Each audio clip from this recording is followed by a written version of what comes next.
కృష్ణ పరమాత్మ మనల్ని అనుగ్రహిస్తారు. కాబట్టి బాగా జ్ఞాపకం పెట్టుకోండి, సోమవారం మంగళవారం ఈ కార్యక్రమాలకి సిద్ధం కండి. అలాగే ఈ భాగవతం మీద జరుగుతున్నటువంటి ప్రసంగాలు అయిపోతున్నప్పుడు అనకూడదు. ఏదైనా అయిపోతుంది అనొచ్చు, కానీ భాగవతం అయిపోయింది అనకూడదు. భాగవతం జీవితాంతం పలకాలి. అందుకని అది ఒక చిట్ట చివరి స్థితికి అనగా పరిపూర్ణ స్థితికి వస్తూ ఉండగా రుక్మిణీ కళ్యాణం జరుగుతుంది. రుక్మిణీ కళ్యాణం చాలా శక్తివంతమైంది. నా వ్యక్తిగత జీవితంలో అనుభవాలు సభాముఖంగా నేను ఎన్నడూ చెప్పను, కానీ చెప్పవలసి వచ్చింది కాబట్టి చెప్తున్నాను. అసలు పెళ్ళి అవదు అన్నంత వికృతమైన రూపమున్న వాళ్ళు కూడా రుక్మిణీ కళ్యాణం చెయ్యడం వల్ల యోగ్యమైన భర్తల్ని పొందారు, పెళ్ళిళ్ళు అయ్యాయి. రుక్మిణీ కళ్యాణం వల్ల ఒక శక్తి ఉంటుంది. తల్లిదండ్రులు మంచి వరుణ్ణి తేగలరు, కానీ అతని అపమృత్యు దోషాన్ని తొలగించలేరు. ఆడపిల్ల సుఖశాంతులు భర్త వల్ల ఉంటాయి.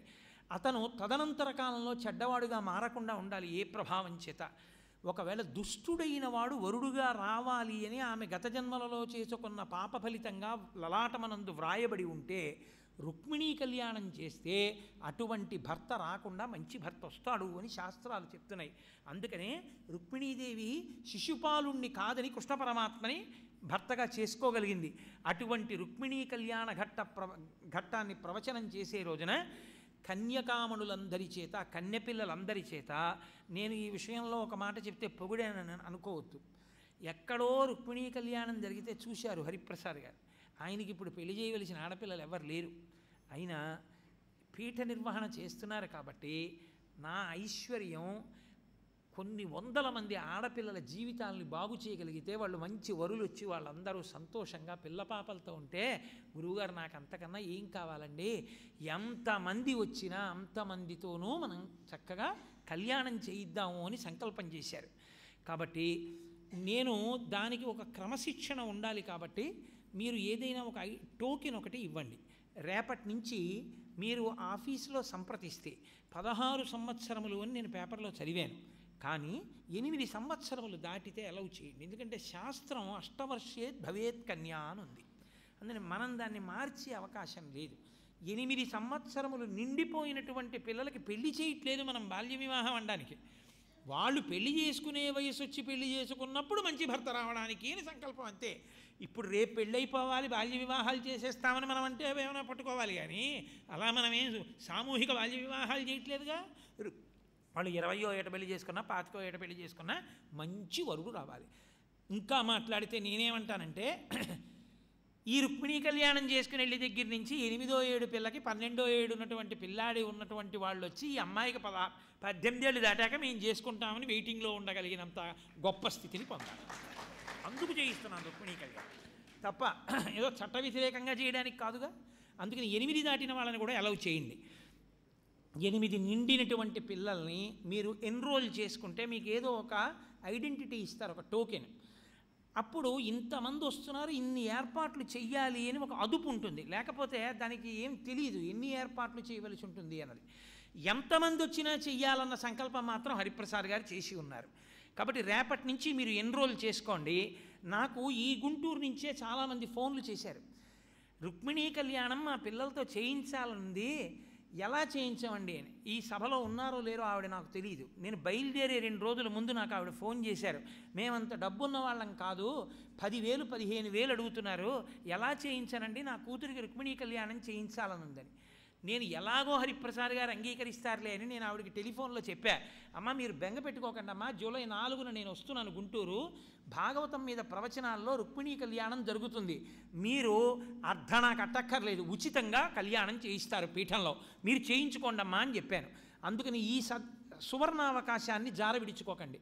మీ బంధు బంధు బంధు ఎక్కడున్నా ఆ పిల్లలందరినీ పిలిపించండి. మన జీవితానికి ఇంతకన్నా ధన్యత ఇంకొకటి లేదు. మేము గోపాలకృష్ణ గారు కలిసి భాగవతం జరిగినప్పుడు కాకినాడ అయ్యప్ప స్వామి దేవాలయంలో రుక్మిణీ కళ్యాణం చేయిస్తామని చెప్తే కళాశాలలు సెలవులు ప్రకటించాయి. పిల్లల్ని వెళ్ళి రుక్మిణీ కళ్యాణంలో పాల్గొనండి అన్ని కాలేజెస్ మూసేశారు. విచిత్రం ఏమిటంటే దేవాలయానికి వెళ్ళే మనిషి లేక ఆ రోజు సాయంకాలం దేవాలయాలు మూసేసి అర్చకులు కూడా చూడడానికి వచ్చారు. వస్తే విచిత్రం ఏం జరిగిందంటే, హరిప్రసాద్ గారికి తెలుసు, పెద్ద స్థలం అది, అంత పెద్ద స్థలం అంతా కూడా ఈ పిల్లలతో నిండిపోతే ఆ రుక్మిణీ కళ్యాణ కార్యక్రమాన్ని పర్యవేక్షించడానికి నేను ఎక్కిన కారు వస్తోంది. పోలీసులు అలౌ చేయలేదు కారుని. లోపల కొన్ని వేల మంది పిల్లలు ఉన్నారండి, ఈ గేట్లోంచి కారు అలౌ చేయమన్నారు. అయ్యా నేను వెళ్ళకపోతే అది మొదలు పెట్టరండి, నేను ఇట్నుంచి వెళ్ళాలని అడిగాను. అదిగో ఆ ముందుకెళ్ళి ఎస్పీ ఆఫీస్ గేట్లోంచి వెళ్ళండి అన్నారు. ఆ ముందుకెళ్ళి భాగవతాన్ని ప్రవచనం చేసి రుక్మిణీ కళ్యాణానికి సంకల్పం చేసిన నేను వెళ్ళడానికి చోటు లేకుండా అయిపోయింది.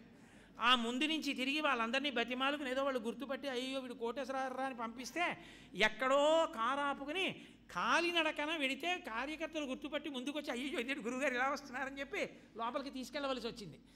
కొన్ని వేల మందితో నిండిపోతే ఆ రోజు కొన్ని కార్లు కూడా స్టాండ్ బై పెట్టారు మా గోపాలకృష్ణ గారు.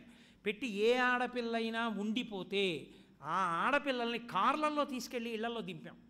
ఇప్పటికీ నాకు అది తలుచుకుంటే నా మనసు పొంగిపోతుంటుంది. ఎందుకు చెప్తున్నానంటే మేము చేశామని కాదు, పెళ్ళి తప్పిపోయిన ఆడపిల్లలు, పెళ్ళి కాని ఆడపిల్లలు ఆ తర్వాత మీరు నమ్మండి, నేను ఇంత పరమ పవిత్రమైన వేదిక మీద కూర్చొని చెప్తున్నాను, ఒక్కసారి గురువుగారు రుక్మిణీ కళ్యాణం చేయడం వల్ల మాకు కుదిరిన పెళ్ళి మీరు రెండని నాకు వచ్చిన శుభలేఖలు ఇన్ని వచ్చాయి. ఎన్ని పెళ్ళిళ్ళకి నేను ఎడతాను అమ్మా, మీ జీవితం బాగుండాలని ఇక్కడి నుంచే ఆశీర్వచనం, నేను రాలేను తల్లి అని చెప్పాను. అన్ని పెళ్ళిళ్ళు అయ్యాయి, అంతమంది పిల్ల పాపలతో సంతోషంగా ఉన్నారు. ఇక్కడే ఉన్నారు ఒక తల్లి, మొన్ననే కొడుకుని ఎత్తుకుని వచ్చారు ఒక డాక్టర్ గారు. చక్కగా అందరూ అలా వృద్ధిలోకి వస్తే ఇంకంతకన్నా సంతోషం ఏముంటుంది.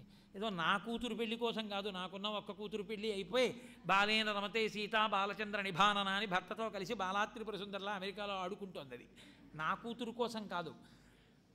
కానీ గురువుగారిని పిలిచినందుకు తండ్రి లాంటి వాడిని కాబట్టి అందరి బిడ్డలు సంతోషాన్ని పొందాలి అని ఈ కార్యక్రమాన్ని రూపకల్పన చేశాం. చక్కగా సద్వినియోగం చేసుకోండి. రేపటి నుంచి పేర్లు రిజిస్టర్ చేసుకుంటే మీకు టోకెన్స్ ఇస్తారు. సోమవారం నాడు చందనం తీయండి, మంగళవారం నాడు ఉదయం చందనాలంకారంతో ఉన్నటువంటి స్వామిని దర్శనం చేసి తులసితో నిర్మింపబడినటువంటి గరుడ వాహనం మీద ఊరిరిగింపు వెడుతున్నటువంటి స్వామి దర్శనం చేసుకుని ధన్యులమవుదాం. ఇప్పుడు కృష్ణాష్టకం జరిగితే ఆయన మంగళహారతి ఇచ్చేస్తారు. అందరూ చెప్పండి, వసుదేవసుతం దేవం కంసచాణూరమర్దనం దేవకీ పరమానందం కృష్ణం వందే జగద్గురుం అతసీ పుష్పసంకాశం హారనూపురశోభితం రత్నకంకణకేయూరం కృష్ణం వందే జగద్గురుం కుటిలాలక సంయుక్తం పూర్ణచంద్రనిభాననం విలసత్కుండలధరం కృష్ణం వందే జగద్గురుం మందారగంధ సంయుక్తం చారుహాసం చతుర్భుజం బర్హి పింఛావచూడాంగం కృష్ణం వందే జగద్గురుం ఉత్ఫుల్లపద్మపత్రాక్షం నీలజీమూతసన్నిభం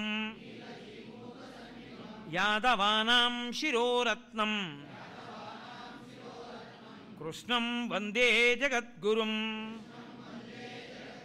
రుక్మిణీకేళి సంయుక్తం పీతాంబరశుశోభితం అవాప్తతులసీగంధం కృష్ణం వందే జగద్గురుం గోపికానాం కుచద్వంద్వ కుంకుమాంకితవక్షసం శ్రీనికేతం మహేశ్వాసం కృష్ణం వందే జగద్గురుం శ్రీవత్సాంకం మహోరస్కం వనమాలా విరాజితం శంఖచక్రధరం దేవం కృష్ణం వందే జగద్గురుం కృష్ణాష్టకమిదం పుణ్యం ప్రాతరుద్ధాయ యః పఠేత్ కోటిజన్మకృతం పాపం స్మరణేన వినశ్యతి.